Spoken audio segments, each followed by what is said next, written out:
Hello people, welcome back to AC Delhi vlog. दोस्तों आज मैं हूं हरिद्वार में और पिछले 3-4 दिनों से मैं ऋषिकेश और हरिद्वार के बीच में ही एक्सप्लोर कर रहा था काफ़ी सारी चीज़ों को। तो आज मैंने सोचा कि अभी यात्रा शुरू होने वाली है, 4 धाम यात्रा, जो कि मेन हरिद्वार या ऋषिकेश से ही लोग शुरुआत करते हैं। तो आज आपको पूरी डिटेल देने वाला हूँ। अगर आप भी 4 धाम यात्रा की तैयारी कर रहे हैं तो भैया बहुत ही जल्द यात्रा स्टार्ट होने वाली है। तो इस व्लॉग में आपको A to Z आपको पूरी डिटेल दूंगा, कैसे कैसे आप कौन कौन सी गाड़ियों से यात्रा कर सकते हैं और क्या कुछ किराया और खर्चा पड़ जाता होगा। तो चलिए स्टार्ट करते हैं इस ब्लॉग को और आपको आज 4 धाम यात्रा की पूरी डिटेल इसमें मिलने वाली है। तो भाई मैं आपको लेके चल रहा हूँ अपने स्कूटी वाले भाई के पास, जहाँ से मैंने ये स्कूटी रेंट करी है, और आपको काफ़ी जानकारी सही सटीक देने वाले हैं वहाँ से।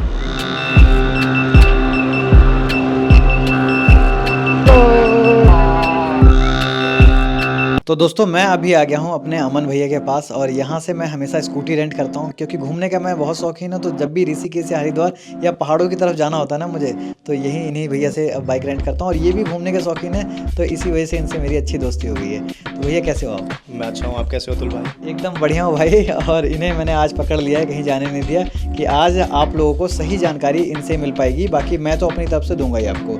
तो भाई यहाँ से अगर हम घूमना चाहते हैं, 4 धाम की यात्रा करना चाहते हैं, तो दिल्ली से हरिद्वार ट्रेन आती है, आपको पता है। यहाँ से आगे की यात्रा आपको करनी पड़ती है किसी भी अलग साधन से, या आप बस ले सकते हो या फिर और भी कई गाड़ियाँ होती हैं। मगर जब 4 धाम की यात्रा स्टार्ट होती है ना, तो भैया भीड़ हो जाती है भयंकर, बहुत ज़्यादा भीड़ हो जाती है, ऋषिकेश जाम हो जाता है। हाँ बिल्कुल, हरिद्वार ऋषिकेश पैक हो जाता है, बिल्कुल जाम हो जाता है। तो उस टाइम पे जब ये हरिद्वार और ऋषिकेश जाम हो जाता है ना, तो एक ऐसा साधन है ये अपनी बाइक, जिस पे बैठ के आप लोग आराम से जा सकते हैं अपने हिसाब से, अपने कंफर्ट में और अपने बजट में। क्योंकि बाकी जगहों के और गाड़ियों की जो कीमत होती है ना, वो आसमान छूने लगती है। तो ये एक ऐसी गाड़ी है जिससे मैंने भी लास्ट टाइम किया था, बाइक से ट्रैवल किया था, केदारनाथ की यात्रा करी थी। तो अभी यात्रा शुरू होने से पहले ही आपको पूरी जानकारी विधिवत इस व्लॉग में देने वाले हैं हम लोग। तो भैया आप बताओ कि आपके यहाँ पे अगर कोई स्कूटी रेंट करना चाहता होगा तो कहाँ से कैसे स्टार्ट हो जाती है, क्या प्राइस वगैरह होता होगा? देखिए, अगर आपको 2 व्हीलर रेंट पे चाहिए, 4 धाम यात्रा करनी है, तो प्राइसेस तो सारी गाड़ियों के लगे हैं। मिनिमम से बताऊँ तो 800 रुपये पर डे से स्टार्ट है और मैक्सिमम 2000 पर डे तक जाता है, ठीक है। और इसके अलावा आप रेंट पे लेने के लिए गाड़ी, आपके पास सबसे ज़्यादा ज़रूरी जो चीज़ है डॉक्यूमेंट, वो है ड्राइविंग लाइसेंस, जिसका होना बिल्कुल अनिवार्य है। आपके पास लर्निंग लाइसेंस हो या आपके पास लाइसेंस ना हो तो आपको गाड़ी नहीं मिल सकती। एक प्रॉपर लाइसेंस आपके पास होना ज़रूरी है। एक चीज़ ये कि अगर 4 धाम यात्रा करते हैं, जैसे गाड़ियों का या लोगों का रजिस्ट्रेशन वगैरह होता है, तो ये स्कूटर या बाइक लेके हम लोग सीधा केदारनाथ वगैरह जा सकते हैं? हाँ बिल्कुल, रजिस्ट्रेशन जो अब हो रहा है उसमें एक ऑप्शन ऐड कर दिया है 2 व्हीलर का।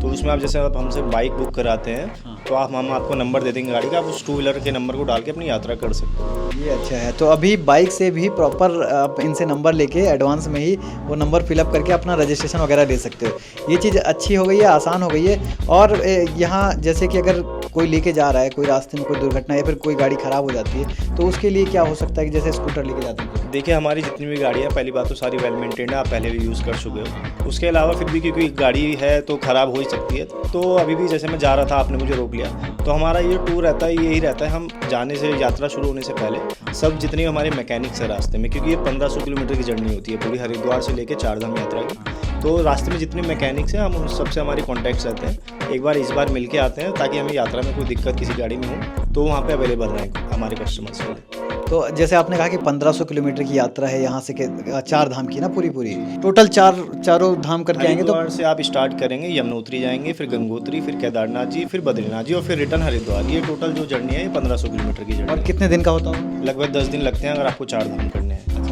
दिन लगेंगे। और अगर हम बाइक वगैरह रेंट करना चाहें, जैसे स्कूटी से जाएंगे और बाइक से जाएंगे, तो क्या क्या प्राइजेस हो जाते होंगे 4 धाम यात्रा कवर करने के लिए? जैसे मैंने आपको बताया, स्कूटी जो हमारे पास स्टार्टिंग है 800 रुपये, 1000 रुपये, 1200 रुपये पर डे से स्टार्टिंग है। उसी के साथ साथ सेम रेंज में बाइक चलती है जो 1500, 1800, 2000 तक जाती है। और उसी में अगर मैं बात कर लूँ कि अदर जो कन्वेंस हैं, तो जैसे बस से जाना चाहें या फिर कोई अपनी रिजर्व कार या गाड़ी करके जाना चाहे, तो एवरेज खर्चा क्या आ जाता हो?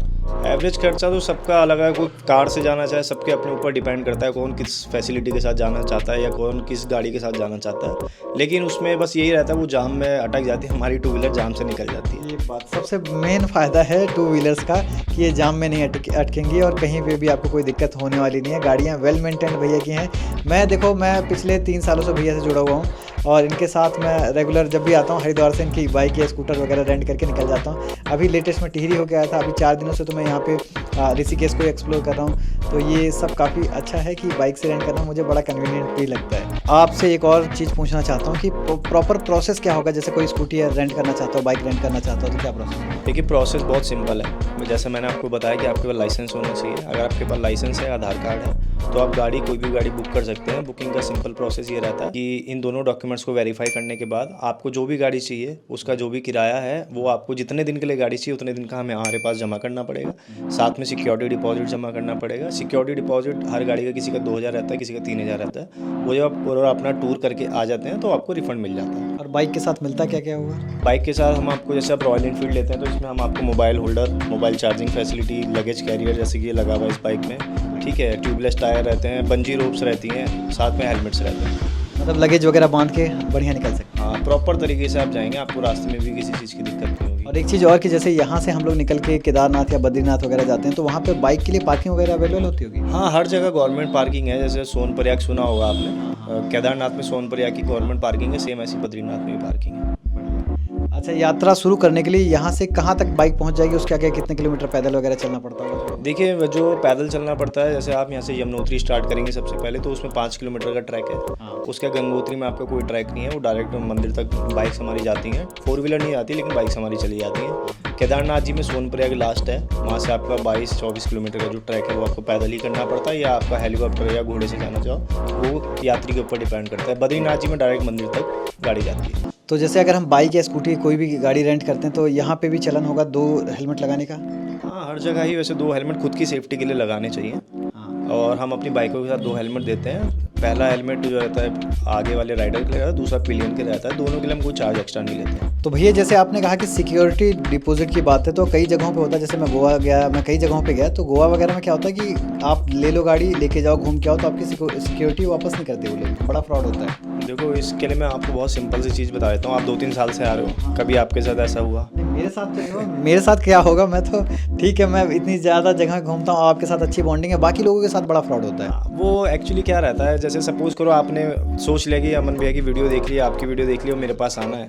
आप रास्ते में आ रहे हैं, आपको किसी ने 100 रुपये या 50 रुपये सस्ती गाड़ी बता दी और आप वो बचाने के चक्कर में उनसे गाड़ी लेके चल दिए, जिन्हें आप जानते नहीं, जिनका आपको ये नहीं पता है गवर्नमेंट अप्रूव्ड है या नहीं है, क्योंकि हमारी शॉप गवर्नमेंट अप्रूव्ड आपको मालूम है। तो ये फ्रॉड मैक्सिमम उन्हीं लोगों के साथ होता है कि आपने 100-50 बचाने के चक्कर में कहीं से भी राह चलते गाड़ी उठा ली और फिर वो रास्ते में आया तो आपने ये तोड़ दिया, आपने ये कर दिया।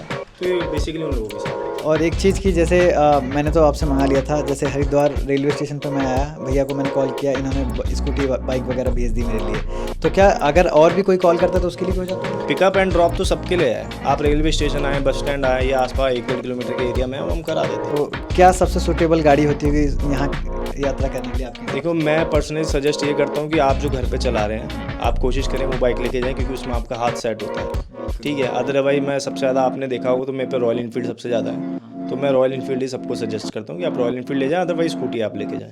चलिए बढ़िया। तो ये इस वीडियो में लगभग सारी जानकारी दे दी है। बाकी भैया का ये शॉप, यहाँ की लोकेशन अब भैया से और पूछ के बता देता हूँ। कोई आना चाहता है यहाँ कैसे आएगा आपके पास? बहुत सिंपल है, हरिद्वार रेलवे स्टेशन आप आएँ या बस स्टैंड आएँ या हरिद्वार के किसी भी एरिया में आप आएँ तो आप हमें कॉल करके हमारी लोकेशन ले सकते हैं। और आपको कोई जानकारी चाहिए, हमारी कैटलॉग देखनी है, आप मुझे व्हाट्सएप पे हाई का मैसेज करें, आप पे डायरेक्टली लोकेशन और कैटलॉग पहुंच जाएगी।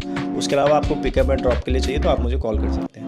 तो स्क्रीन पे भैया का नंबर, एड्रेस सब कुछ मैं लिख के दे दूंगा। बाकी डिस्क्रिप्शन में आपको पूरी डिटेल मिल जाने वाली है, कहाँ आना है, कैसे आना है। कॉल करके भी आप लोग बात कर लो, बड़े अच्छे से आपको पूरी जानकारी, गाइड वगैरह ये भैया खुद ही कर देंगे।